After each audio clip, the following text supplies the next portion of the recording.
It's been a lot of years since I've done a video from the car, and well, it's just gonna be how it has to be because it's the best place to tell a story.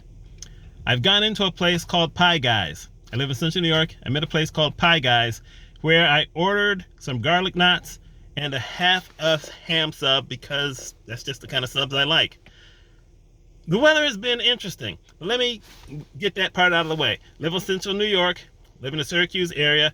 Actually, I'm a little bit north of the Syracuse area, which basically means we get more snow than Syracuse gets. Over the weekend, I think we got something like 12 to 15 inches of snow. It's been a long time having to deal with that much snow. And I'll come back to other totals in a little bit. I want to go back 2 weeks though. 2 weeks ago, I had kind of an accident. I delivered pharmaceuticals for one of the local pharmacies, and one of the patients happened to be staying in a hotel because she was getting infusion services, and I guess she couldn't do it where she lived. So they put her up in a hotel. And it was a day after we had had some icy rain, and then we had more icy rain on the day where I was delivering the pharmaceutical. And it turned out that I had to go to the other side of the motel. It was more of a motel than a hotel. So I had to walk through the place and walk out the back, the back door. And there'd been ice all over the place. But in this particular instance, as soon as I stepped out, I fell. And I hurt my shoulder and I hurt my stomach around where the ribs are. And I never saw the ice. You think you can always kind of see ice, but in this particular instance, I couldn't see the ice. So that was just something, and I was down for about 5 minutes. I was able to kind of scoot myself along until I could knock on the patient's door because I couldn't get up. I'm on all this ice, I'm in pain, and there was just no way I could get up on the ice. So I had to knock on her door. She came to the door, and then she opened it, and it took me 5 minutes before I could get up and then get into her room. And I started on the floor, and then I put my hand on the bed and I got up and I was able to get out. And after I had her sign the papers, proving that she got it, it took me probably another 4 or 5 minutes to be able to get back to the car because I still had to go through all this ice. I had to go through the lobby. And there was this kid working there, and I said, I fell on the ice out back. He just stared at me. I'm not sure if he knew what I was saying because I think he might have been Indian. I don't know. But he just stared at me. So, what are you going to do? And I had to sit in my car for about 6 or 7 minutes until the pain in my chest and my stomach went away. So I had a little bit of pain for that for a while, for like 4 or 5 days. It dissipated some, and I was feeling a lot better. So now we move to Saturday, because I knew the heavy snow was coming, and it was one of those kind of things where I didn't want to be trapped in the house, because you just never know. When the weather gets really bad, sometimes the heat goes out, other things can happen, and the last thing you want is to be stuck in the house. Friday had been one of those days where the city of Syracuse was getting pretty much nothing, but the suburbs, like where I live and a couple of places where I had to deliver pharmaceuticals to, the wind was blowing, the snow was blowing, and I had to deal with that. It's just how it is. So Saturday morning, I get up really early. I get myself all dressed nice. I got my gloves on. I open the garage door, and it's just this big pile of snow. Now here's the thing. I got the ruler and I measured it, and it came in at 7.5 inches. However, it had been higher than that, but what happened is that we had a little bit of a warming. So when it was still snowing, because it was still snowing when I was doing what I needed to do, it had a mixture of wet snow, almost like rain, but it wasn't that. So what happens is when you get the wet snow, it's heavier than regular snow, and so it compacted a little bit. So even though it was 7.5 inches, it was hard to shovel. But I had a mission. I was a guy on a mission. So I get my shovel, this big shovel that I have. It's yellow. My ex bought it. One of the best things she ever bought. And I go out there and I start doing my thing. And at the end of the driveway, it's totally iced because the plows come through in the, in the where I live. And so they do the main street, but of course they build up all this ice. So I struggled, but I got it done. I kept going. And I wasn't thinking about it. I hadn't eaten anything. I had my coat on and whatever, so I stayed warm, but I didn't like warm up for it. And the closer I got to the end, the more pain I was having. My shoulders were hurting. My, area over here by the ribs was hurting. And then the shovel broke in half. I said, oh, come on. Come on, shovel. And it wasn't like it was plastic on the end, but the rest of it was metal. It just wasn't having it. So I had finished about 90% of it. And luckily, one of my neighbors has the snowblower, and he saw how things were kind of going. So he came over and said, would you like me to finish it? I said, thank you. So he finished it with everything else. So I can tell you, I probably got 90% of it done. And then he came and did his bit, and it took him like 3 minutes. But that's what that's all about. Anyway, he finishes that up. Now the driveway is clear, but it's still snowing. And we also had high winds. So we had, wind squalls, whatever those things are called. And it was blowing between 30 and 60 miles an hour.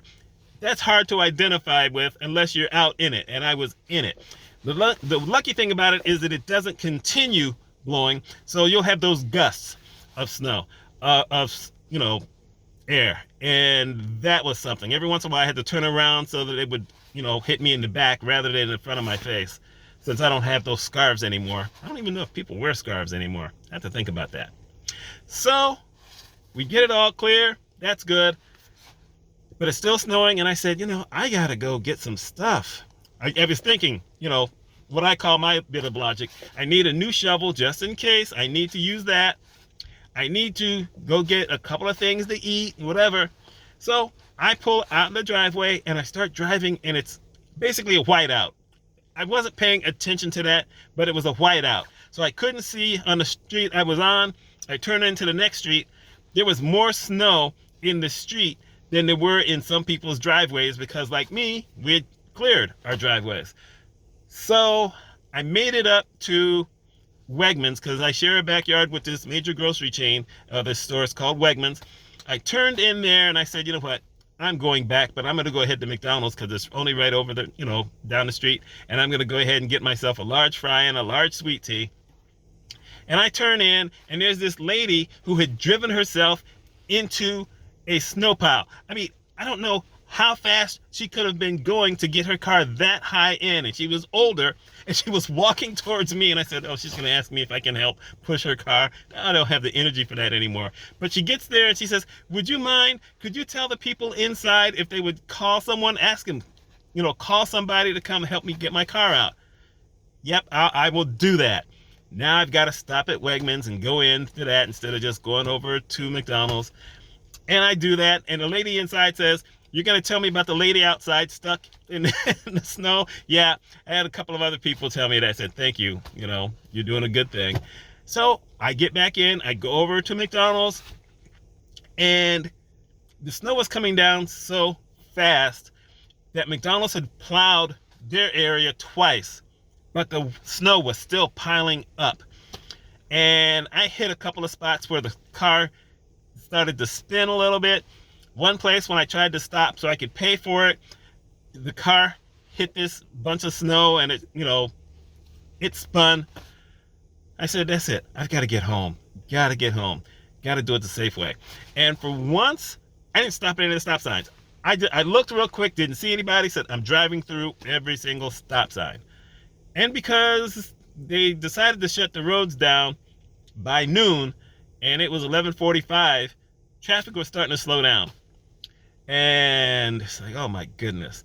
So for the first time in a few years, had to basically shut down, stay in the house. And that's how that went. Now, it eventually stopped sometime around 2:30 in the afternoon, and my neighbor across the street said, I saw that you had trouble with that big shovel. I've got some shovels because I'm never shoveling again. And she's in her early 70s. She says, I'm never shoveling again. So if you want some of these, you can have them. So I went over, and her shovel isn't as big as the one I broke, but it's not bad. So I went ahead, took that one, and then took another one, which I can use on my porch. But for the rest of yesterday, stayed in. So now we get to this morning. And this morning, I said, okay, I am not getting out that early. Yes, I've got to shovel again because, like I said, more snow was coming in. The winds were still coming in, but they were dissipating. So I waited till, I think, around 10:30. Yeah, around 10:30, and I went out. And I saw it wasn't as heavy as it had been yesterday, thank goodness. But I still had to shovel it all out. And because it was less snow, and it wasn't any wet snow, we still had winds, but because it wasn't wet snow, it only took me 40 minutes. But I was still having pain near my ribs, and my shoulders hurt. But, that's just how you have to do. You have to deal with pain. And as I was telling a few people online, on Facebook or whatever, they said, oh my God, I could never do any of that. I said, if you lived there, you could. But I was just amazed that almost no one understood about removing snow. They didn't understand how that works.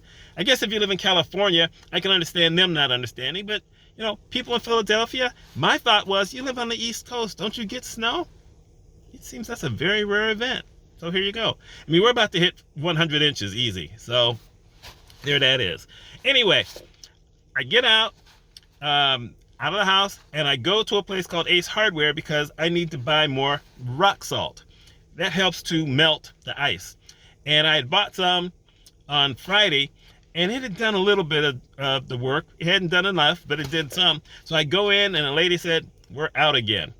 Because I stopped there last Monday, and the entire area of Syracuse, New York was out of rock salt. No one could get it. Even the city of Syracuse people couldn't get it.